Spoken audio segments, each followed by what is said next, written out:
Hello friends, welcome back to my YouTube channel. आज मैं एक बहुत सुंदर बो बना के दिखाऊंगी इस कपड़े का। और इसके लिए जो मेजरमेंट्स हैं वो हमारे हैं 9.5 इंचज़ इस तरफ। और जो कपड़े की लंबाई ली है वो ली है 12 इंचज़। कपड़ा ऑर्गेन्जा का है और आप चाहें तो नेट का भी ले सकते हैं। कोई भी सुंदर सा कपड़ा है उससे हम बना सकते हैं। और इस फैब्रिक को डबल फोल्ड कर दिया है और ऐसे मैं इसको सील दूँगी। सीलने का तरीका एक बार एंड तक आप देखिएगा, क्योंकि हमने एंड के अंदर थोड़ा सा इसको खुला छोड़ा है ताकि इसके अंदर हम लोग कुछ डाल सकें। बिल्कुल सही सही कोने से कोने मिलाते हुए हम लोग इसको सील लेंगे। और अब मैं आपको दिखाऊंगी कि एंड में कितना हमें इसको खुला रखना है। ये मेरी लास्ट साइड बची है बस, क्योंकि हमें इस कपड़े को वापस से सीधा भी फ़ोल्ड करना है अंदर से निकाल के, और इसके अंदर हमें बीड्स वगैरह डालने हैं, स्टोन्स डालने हैं। तो इस वजह से हम लोग इसको थोड़ा-सा 1 या 2 इंच तीनों तरफ सीलने के बाद खुला रखेंगे। देखो, अभी आपको दिखाती हूँ। हमें बस इतना सा ही इसको खुला रखना है। उसके बाद मैं इस कपड़े को सिक्योर कर लूँगी, थोड़ा-थोड़ा हल्का-हल्का जला के। मैं यहाँ कैंडल की हेल्प ले रही हूँ, अगरबत्ती या फिर कुछ भी, आप कैसे भी सही लगे वैसे इसको थोड़ा-थोड़ा बहुत सेफ़ली जलाएँ, है ना?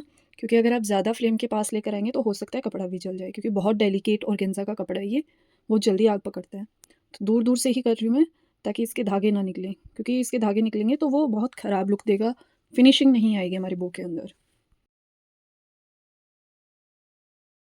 एक बार इसको बर्न करने के बाद पलट के दोबारा कर रही हूँ, ताकि कोई बचा हुआ कपड़ा है तो वो भी ठीक हो जाए। अब मैं इस बो को सीधा करूँगी, उलट के अंदर से बाहर की तरफ निकाल दूँगी। और इसके सारे कोने जो हैं उन कोनों को मैं किसी शार्प चीज़ की हेल्प से, यहाँ मैंने पेन लिया है, आपके पास और भी कोई शार्प चीज़ है तो आप उसकी हेल्प से इसका एक-एक कोना बिल्कुल परफेक्टली बाहर की तरफ कर दें। देखो, मैं अभी दिखाती हूँ आपको। ये इस तरीके से, ठीक है? ये देखो, ये बिल्कुल बहुत अच्छे तरीके से एक-एक कोना मैंने इसको बाहर निकाल लिया है। अब मैं कुछ बीड्स मोती लूँगी। छोटे-बड़े जितने भी साइज़ के मेरे पास अवेलेबल थे, मैंने हर साइज़ के कुछ-कुछ मोती ले लिए हैं, 7-8 छोटे, 7-8 बड़े मोती। और कुछ स्टोन लिए हैं मैंने, मेरे पास ग्रीन, रेड, ऐसे गोल्डन काफ़ी सारे स्टोन्स थे, जो कि मैंने इसके अंदर डाल दिए हैं। और ये देखो कितना अच्छा तो अभी से ये लग रहा है, फाइनल लुक तो पता नहीं इसका कितना अच्छा होगा। अब देखो फ्रेंड्स, ये जो फैब्रिक है ये हमारा है टोटल 8.5 इंचज़ का। इसका मैं बिल्कुल एग्जैक्ट हाफ लूँगी, 4.25 इंचज़ का, और वहाँ से मार्किंग करूँगी और मुझे वहाँ से एक लंबी सिलाई लगानी है पूरे बो के बीचों बीच, ताकि हमारे जो मोती हैं ये इधर उधर ना हो। मैं एक सिलाई लगा लूँगी तो ये एक साइड ही रहेंगे, क्योंकि मैंने इक्वली दोनों को डिवाइड कर दिया है मोतियों को, आधे एक तरफ और आधे एक तरफ। तो इस वजह से अगर मैं सिलाई लगा लूँगी तो वो अपनी जगह टिके रहेंगे और मेरे लिए बो की फोल्डिंग करना ईजी हो जाएगा।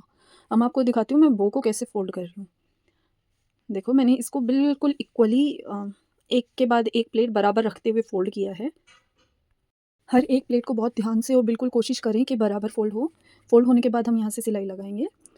ये मैंने सिलाई लगा दी है इसकी, और डबल सिलाई कर दी।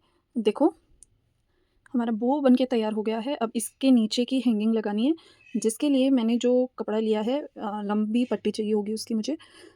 वो मैंने ली है अराउंड 16 इंचज़ की, और जो कपड़े की चौड़ाई ली है वो 5 एंड हाफ के आसपास आप रख सकते हैं।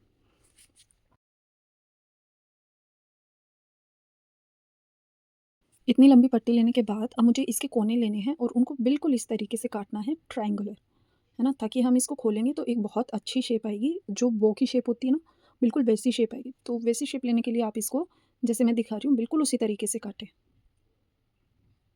ये देखो, अब मैं आपको खोल के दिखाती हूँ। ये देखो, इस तरीके की शेप बो के नीचे आती हैं और ये बहुत प्यारी लगती हैं। तो मैंने भी इस कपड़े को इसी तरीके से काटा है।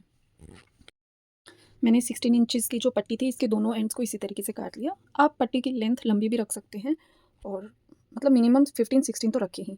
अब इसका मिडल पार्ट निकालना है। जितना इस पट्टी की बीच का हिस्सा है उसको हम लोग चुन्नट डाल के कुछ इस तरीके से फ़ोल्ड करेंगे। आप रैंडमली चुन्नट डालें। ऐसे छोटी-छोटी पट्टी डाल के हमें ये बो के नीचे वाले पार्ट को तैयार कर लेना है, और इसको धागे से लपेट के मैं एक बार के लिए रोक रही हूँ। अब इन दोनों बोज़ को बिल्कुल पास में रखेंगे और इनको आपस में अटैच करेंगे। अटैच करने के लिए एक छोटी-सी पट्टी की ज़रूरत होगी। छोटा-सा फैब्रिक लिया है, देखो ऐसा। इस फैब्रिक को इस तरीके से फ़ोल्ड किया है, और फ़ोल्ड करके इन दोनों बोज़ को बिल्कुल परफ़ेक्टली आपस में मिला के, और इसको मैं गोल-गोल घुमा दूँगी इस पट्टी को, ताकि ये दोनों बोज़ आपस में एक-दूसरे से अटैच्ड रहें। देखो, इस तरीके से मैंने इसको लगाया है। इस पट्टी के जो एंड्स हैं उनको हम लोग अंदर की तरफ फ़ोल्ड करके, और जैसे मैं सिलाई करती हूँ वैसे आपको भी सिलाई करनी है। ये देखो मैं भी आपको दिखाती हूँ। हाँ, कुछ इसी तरीके से हमें इसके एंड्स को फ़ोल्ड करना है। और जब तक मैं इसमें सिलाई लगाती हूँ, आपको मेरा बो कैसा लगा प्लीज़ कमेंट करके बताएं। चैनल को सब्सक्राइब करें, और आपको प्रोसेस अच्छी लग रही है तो लाइक करें वीडियो को। और देखो मैं इसको अब सुई की मदद से सिक्योर कर लेती हूँ बिल्कुल अच्छे से, है ना। और एंड पे आके हमें एक नॉट टाई कर देना है बिल्कुल इस तरीके से।